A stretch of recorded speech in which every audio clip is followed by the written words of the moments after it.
Hello guys, ఇది చూస్తే మీకు ఏమనిపిస్తుందో కామెంట్ చేయండి. ముందుగా ముఖ్యాంశాలు. మనకు కావాల్సిన గోధుమ పిండి, cheese, corn, onions, tomato, capsicum and Schezwan chutney. First వచ్చేసి నార్మల్గా గోధుమ పిండి నానబెట్టేసి ఒక చపాతీ అయితే చేసింది. సో దాని మీద అయితే ఇలా షీజ్వాన్ చట్నీని స్ప్రెడ్ చేసింది నీట్గా. సో నెక్స్ట్ వచ్చేసి మన దగ్గర ఉన్న చీజ్ని నీట్గా పెట్టేసుకోవాలి. అండ్ అలానే కలర్ఫుల్గా కొంచెం ఆనియన్స్, క్యాప్సికమ్ అండ్ టొమాటోతో దాన్ని డెకరేట్ చేసింది.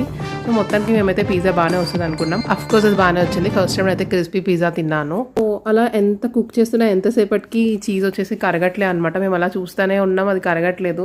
అక్కడికి లో ఫ్లేమ్లోనే ఉంది. అండ్ కింద చపాతీ వచ్చేసి అది బాగా కుక్ అయిపోతుంది. సో అక్కడికి ఇలా గరిటె పెట్టి మేనేజ్ చేసామన్నమాట, చపాతీ కింద మాడకుండా. ఏం ఈ పనుల్లో కనిపించలేదు, పైగా ఫిజికల్ గానీ మెంటల్ గానీ స్ట్రెయిన్. సో ఇది నా కోసం నా బెస్ట్ ఫ్రెండ్ కుక్ చేసిన పిజ్జా.